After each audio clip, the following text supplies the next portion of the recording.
Tom, I'm very happy to meet you again here in Bali. In Bali, yeah, after meeting you in Budapest.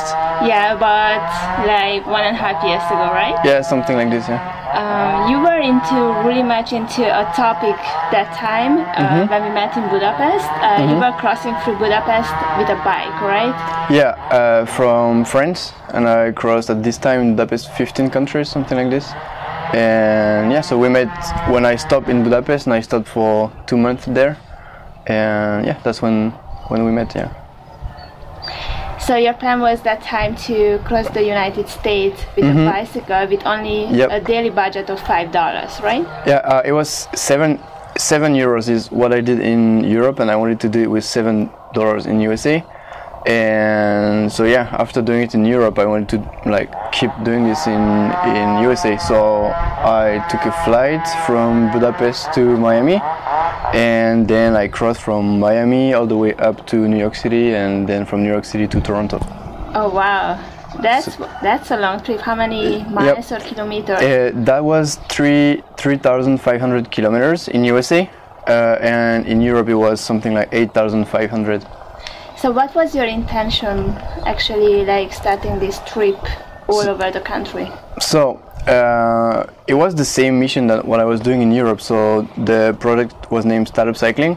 So I was basically starting from countries to countries and meeting startup CEOs to learn from them and share their stories. So that was the same goal that I wanted to do in USA, and I wanted to make comparison between what you can see in Europe in the startup scene and what you can see in USA, to see like there's some differences like regarding the mindset and stuff like this. So originally you planned to go from Miami to New York to Toronto and then up to San Francisco, right? Yeah, the whole project was from Bordeaux in France, where I'm from, to San Francisco. So what happened in Toronto? First thing was cold. I mean, there's even a day it was snowing, and just it was in the month of April, May, and it was snowing. I mean, it was horrible, and I was not using my winter cloth anymore because I started from Miami and it was very hot. So yeah, it was snowing, and then I was running out of time on my visa after changing like many times of opinion regarding the way to take. And then I had to make some money, so with the money remaining I could just go from Toronto to San Francisco, and that's it, and no money to fly out of USA or stuff like this. So as I was doing on the way, I wanted to stop, make some websites, and then after I make a website or content writing for other companies, then I make some money and then I can travel more. But I couldn't do this since I was already running out of days on my visa, so it was only something like three months remaining, I think, at this point, and 3 months to cross from Toronto to San Francisco. You can do it, of course, there's many people doing it, but I would not be able to enjoy in San Francisco and just have to leave after. So at that point you decided in Toronto that you are going to change your plan, and there is a new project going to start, and you are flying to Bali, where we are today. so that's the funny part. I mean, I was traveling on the bicycle like on a daily basis, and I had just like a global direction that I was just going wherever I wanted to go. And since I arrived in Bali, I barely didn't move. I mean, I moved around, but I'm now based in Bali, and yeah, we meet here. It's funny, we met probably in McDonald's in Budapest, and now we meet here in my house in Bali. It's just funny. Yeah, and just within a year, there's so many things happened. Yeah, and so many. You went from up to down and down to up, so it's like your story is very interesting. So can you share us what happened here in Bali with you? Yeah, sure. Well, first thing, from New York City to Toronto, I was traveling with my girlfriend. So she joined me in New York City. We traveled together to Toronto, and then we planned together to go to Bali.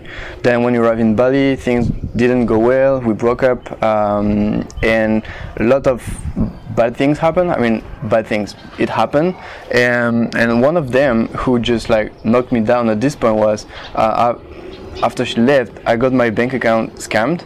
It happens a lot in Indonesia. Like you use your bank card to get some cash in the ATM, and then with I have no idea how they're doing, but they manage to copy your card so you still have it, and then some other people just copy the information and can make your account empty. So that happened to me, which is not supposed to be such a big issue, because, well, you suppose just to have to tell it to your bank and they send you another card, but my bank is very, very old-fashioned, and it's in France, and they refused to first they refused to believe me, so I had to send some proof that it was not me. Then they refused to send me a new card in Bali, so I mean, it was like, so you left took without 4 months. money.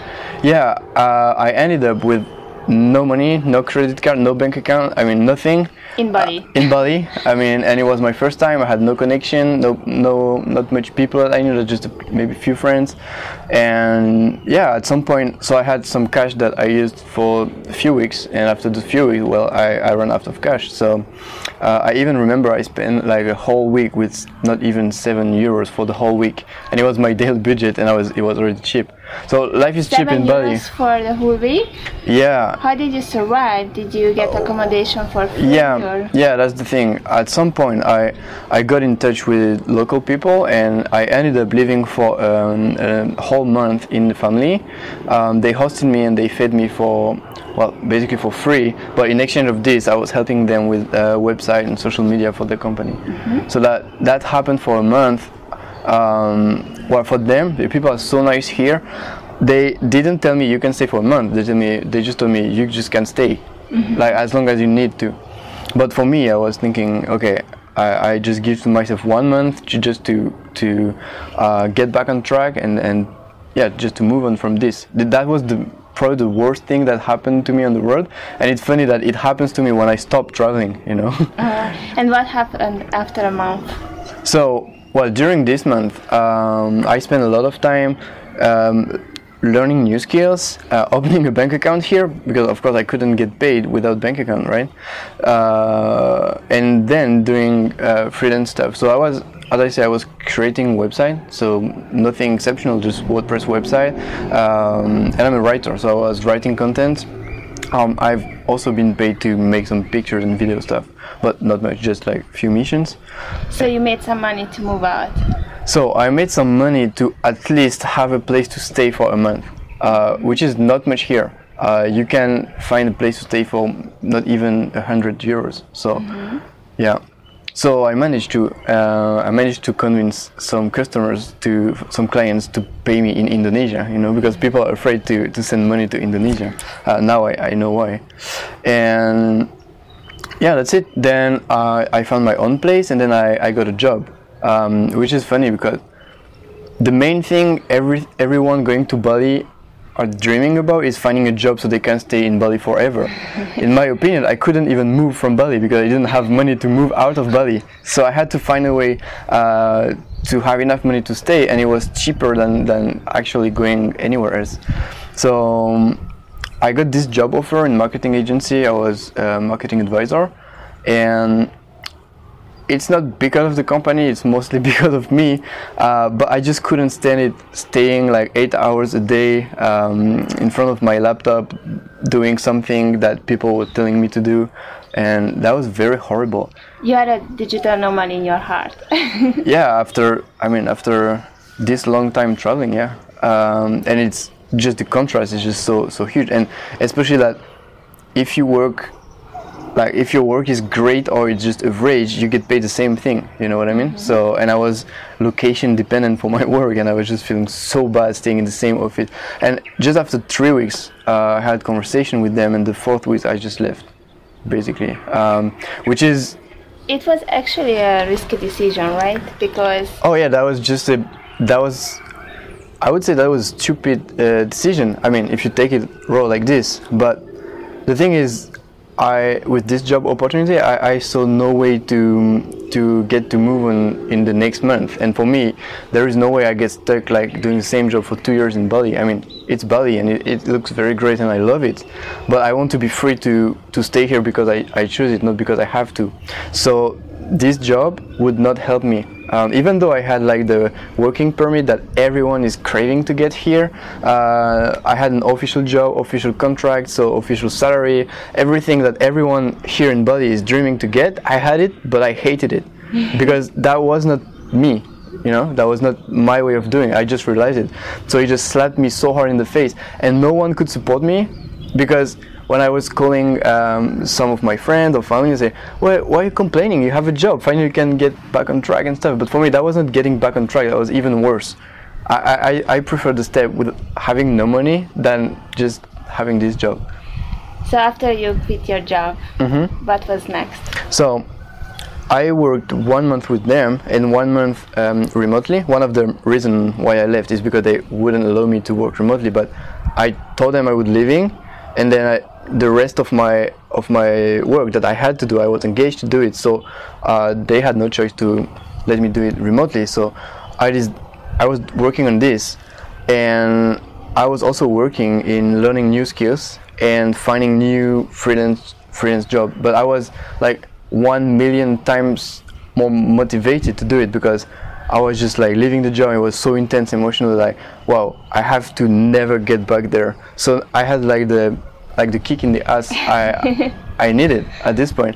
So that was the three things: finishing to work remotely for them, learning new skills, and working as a freelance. And the new skills part is at this point I got into e-commerce. So accidentally? Not accidentally. Well, yeah, everything is accidentally, but I just met some people, and I heard at the same time about some way to do e-commerce, and I was like, oh, maybe there is something. I knew zero about e-commerce, like literally zero, and I was like, okay, why not? For me, it was just a side.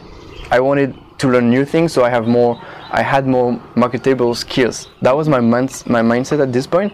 But then I was thinking, well, with what I'm learning, I could actually create my own shop. I could actually make my own business. I mean, being a freelancer is like a solopreneur business, but I wanted to do something bigger. So I called one of my friends who's in Paris, and I had zero money to invest, right? And I just called him, and I just told him about this idea of creating an online shop to sell stuff using dropshipping system, and he was like, what are you talking about? I have no idea what is this, but okay, I'm in, you know. And this kind of friend, you know, you just tell him about an idea, and he's like, yeah, okay, let's do it, right? And he knew zero about business, he knew zero tech skill, but just he was very determined to do something different, and he also really wanted to change his situation. So we just like, okay, let's just do it. All right, so that's actually when we started. It was in end of October, beginning of November, somewhere like this.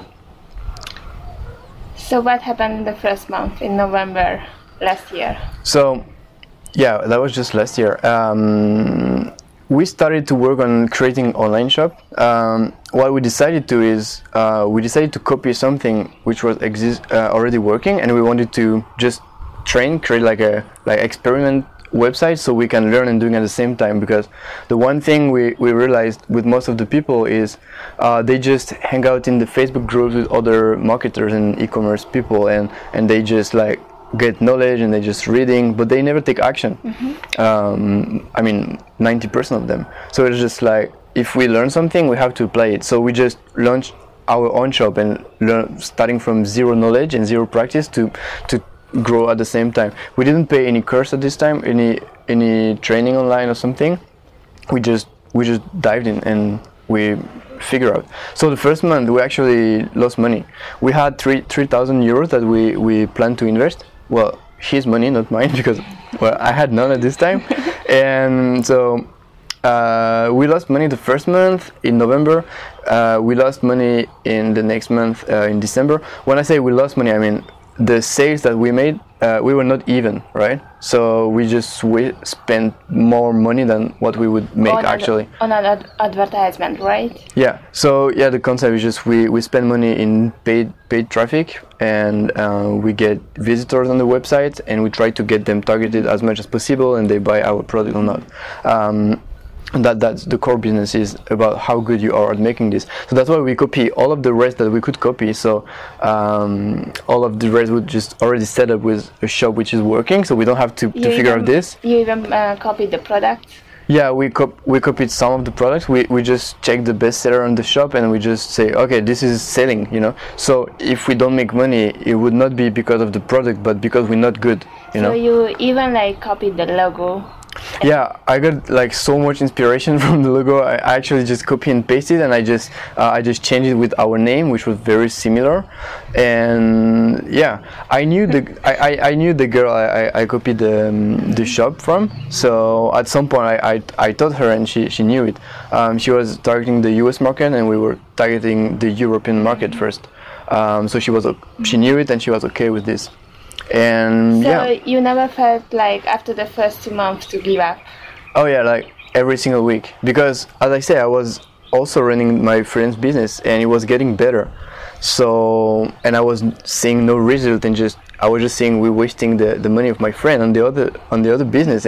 But he was so determined. He said, "There is no way we give up now." We also failed. There's the Black Friday, and we also failed this day. I mean, because of a like setting mistake, whatever, like we got like hundreds of payment blocked, and we just never got the money.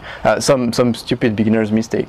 And yeah, after 2 months, in January we decided to keep going. I was the one wanting to give up like every week, and he was the one telling me there is no way, you know. And in mid-January we finally, after like dozens and dozens of testing, managed to have one ad which performed well. And once I performed well, and we made some profit, it was like maybe 50 or 100 euros, but it was some profit, and it was the first time from the beginning, and it was on the French market. So we just started from there, and we decided like, okay, maybe there is something to do in the French market. Actually, I will be honest, we had no idea what we were doing. We were just applying like some techniques and strategies that we were reading in some Facebook groups, and because we just thought like instead of just reading it, we should just apply them and see what's happening. So how much did you spend on a daily basis for like Facebook and Instagram marketing? From the beginning? Yeah. It was not much. We were making some tests with $50 ads, or we were splitting, so we wanted to test with like small ads, so we can it's like screening, you know. Yeah. So we made like 10 small ads, and then you see if one of them is performing well, and then you just pick it and you just put more budget on this one, and you kill the other ones. That was the concept. And yeah, when we targeted France, it started to work. So we invested most of our energy in the French market. But at this point, the prices, they were in dollars. I mean, there's a currency converter, but it was first thing in dollars. The website was entirely in English, you know, and we sold on the French market. And I don't know if you know it, but French people and English is not something that you can match together. So from there we just decided to translate the page, just the product page in French, you know, not even the website, just the product page to see. And then the rest, we were just like doubling our sales every 2 days at this point. So it was very insane. You know, like, okay, there is really something to do with this. Okay, so it was only like 2 months ago, right? This one mid-January. Mid-January. Mm-hmm. So January, February, March, and we are at the moment in April. So yep. What happened in the last 3 months? Wow, that was intense. What happened? So the sales went crazy, like crazy high, and I mean, we had some days when we made like 10,000 euros in sales, which for me, considering that I had zero money like a few months ago, I was like, wow, 10,000 in sales, what does that mean? And the net margin was 50%, something like this. But we were in control of nothing. I mean, we didn't have a customer service, we didn't have a company set up, we had nothing. Because first it was like operational test, you know, we just wanted to try and to learn, and at some point it worked, you know. I would not say, yeah, there is a huge part of luck and a huge part of testing, and the rest is just persistence. So yeah, at some point it worked, but it worked so quickly that we just think about, oh, we should just invest more money so we're gonna make more. It's like a stupid business, right? It's just like if you invest 1,000 and you make like 4,000, well, we were just thinking, let's just invest 5 so we're gonna make 20, right? Something like this. And it went like the growth was very steep, and our learning curve too, because we started from zero. I say it again. And we got like shut down by PayPal, which was our platform for paying the ads. And yeah, because basically we didn't have like a business account. We didn't have any history with them, so they just shut us down from one day to the other. So that was crazy. So how much is your shop doing a monthly basis? So now it's gonna be the third month in a row that we maintain it over 100k euros in sales. That makes like 50,000 net profit. Around around. The net profit is around 40%, 50%. Yeah. But still, it's like even if you split, guys, like monthly like $20,000 income. It's like compared to 6 months ago when you had you had to live from $7 a week. Yep. It's from $0 a week a few months ago. Yeah, it's like enormous. So how you deal with that emotionally? Well, first thing, it's a bit hard to realize, right? Because you come from being even more poor than the local people in Bali, which is not a rich country, right? And when I went back to France in March, then I was thinking I'm virtually richer than like 99% of the people around me. And well, actually, it didn't change a lot in my mind. I mean, I'm still the same person. It's just like I have more resources to do whatever I want to build, and I can also build it quickly, right? So there is a point also with money. I mean, I'm not, even if we make 20k each in profit each month, I'm not gonna put this 20k on my bank account, right? We just leaving most of it on the company account, so we can invest more and we can make it grow. Because there is some point, I mean, for me, if I have like a 10,000 euros salary, or if I have 20,000 euros salary, I mean, I don't need it to live, right? I have a house here which is big enough and comfortable enough, and the view is cool enough, and I don't need to have something bigger, you know, and it's already cheap to live here. So yeah, in my opinion, it's about what you're gonna do with it. And you go from I need money to eat tomorrow to, oh my god, I have now resources and I can actually build whatever I want to build. So yeah, I remain the same person, and I'm not gonna change my lifestyle like going on a yacht or traveling on the business class or first class in the plane.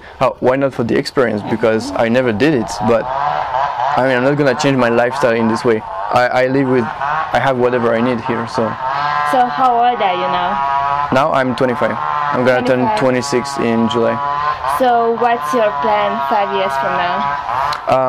Well, you know, this classic question, I have no idea. I have some ideas, but I have no like precise idea. And I want to buy land, and I want to build a house, and I want to give back some. Is it still connected? I don't know. All right. Yeah. Sorry guys, we just got interrupted by Ninja, my kitten. Ninja, you want to be a star too. I understand this. So sorry about that. So 5 years from now, I'm planning to build some projects here. There is many ideas. Now I'm just like making some testing, see what I can do. It's also complicated to build a company in Indonesia when you're a foreigner, but there is project, and I live with my girlfriend here. We have mutual project of company we want to build to give something back to the Balinese people. So do you see yourself in Bali 5 years from today? Not sure. Well, this is funny because now I have the freedom to leave Bali. I still want to stay, so that's how I know I really have something with this place. I really love it. But 5 years from now, I will probably travel around Asia. I really love Asia, and I didn't see much. I just see some of the other islands of Indonesia, like 5 or 6 of them. I've been to Singapore, Kuala Lumpur, but I want to see other countries that I have no idea how it's there. Maybe I will find another country and I will fall in love with it, or maybe I will just always go back to Bali. For now, I'm based here, just renting a house, and as the lifestyle is pretty cheap here, if you optimize it well, then it's easy to be based in Bali, and then you can just travel around wherever you want and just come back to your base after like 1 month traveling or two weeks. So yeah. So we heard from you like an enormous story that happened to you, like so, but you went through so many things, like living in a on the basically with your bike together, and I guess biking in a tent. and in a tent. Yep. And then now and then having a job in Bali, and now making $50,000 profit a month. So what would be your advice for those who actually believe that you are just lucky, so they cannot repeat the same success as you have? Well, I am lucky. The thing is, you cannot be lucky if you stay in the couch, right? If you just stay in your bed every day, you cannot be lucky, right?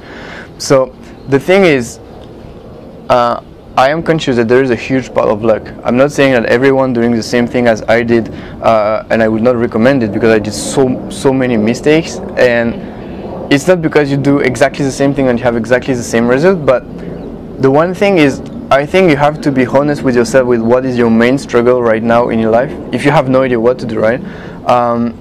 And for me, I always knew in my mind that I had this problem with money, that when I left home, for example, with my bicycle, I had 200 euros on my bank account, and I didn't know how to do after this. I mean, I had few ideas, but it was not planned. So my ideas was, I will just figure out when I have no other option, which is a good way to figure out. But at some point, I just realized, look back, it was 15 months before, and I was just like, okay, having money is just something I'm always find a way to when I have to, but never I had like savings, or I was always just right in the balance. So I was like, okay, how would be my life if I wouldn't have to think about the money? I just don't build a business so I have so much money that I'm just happy because I'm rich. I don't really care with it, but I cared about the fact that I had this problem with money, and I was like, how to solve it? And I was thinking, if I have a business which allow me to have a regular income on my bank account every month, and which makes me that I don't have to think about money, I would have so much more available energy in my mind to think about different things, and to think outside of my own book that I created, because I had to think about how I'm gonna get money next week. So I just decided to solve this by creating a company, and then I kind of fell in love with the process of not making money, but of creating something which is making resources. It doesn't have to be money, but you create something and you put your energy in the process that you build with other people, and the outcome of this is something which is generating value, whether this value is money or just any other kind of resources or knowledge or whatever. So I just fell in love with this process, and I think it's a rational way to start doing something, and so the advice would be, just do something, something different. There is an equation which is pretty simple, is if you always do the same thing, you're mostly gonna have the same result as you had before by doing the same thing again and again. So if you just want to have different results, just do something different in the beginning. It's not for me, it's just so basic, but it's so basic that sometimes you can feel that it's not working, but it is. If you just go in a different place, obviously you're gonna see different kind of landscape and meet different kind of people. If you have a different input in your mindset, then you will have a different outcome coming from your thoughts. It's logical, but because it's logical and simple, it's hard to decide to say, oh, okay, I just need to do something different. Tom, thank you very much welcome. for your time, and I'm really happy to see you again, almost a little bit more than after 1 year, and see such a change in your life. Right now, whenever we met, in Budapest, as you said, in a McDonald's or somewhere, I had the impression that there's a young boy sitting across me and with a huge dream to cross Europe and to cross the US, and I thought it's so cool and so brave from you to be on your own on the road and doing all this for from $5-7 a day, and but I really loved the thing that you had a dream that you followed. But I even I'm really happy to see your success again, after 1 year, and even to see that you kind of settled down and you have a kind of completely different life now. Yeah, sure. but it doesn't mean that it's gonna stay like this forever. Yeah, that's for sure. We always have challenges to face, and for me the path is to find the next one and just to face it and to become able to face it and to jump to the next one. So for this thing I had to settle. I mean, now I have the choice to stay or not in Bali, and I decided to stay and to settle down, as you say, to have like some fixed environment. So there is other thing that I can grow, like an actual business, for example. It's harder to grow an actual business with different people working with you if you every single day on the road. It's not impossible. Some people are doing it, but in my case, I made the choice to stay at the same place, so I have some part of my environment which is fixed, and so I have the freedom of mind to focus on the rest. That's how I see it. Thank you very much. You're welcome. Thank you. Thank you.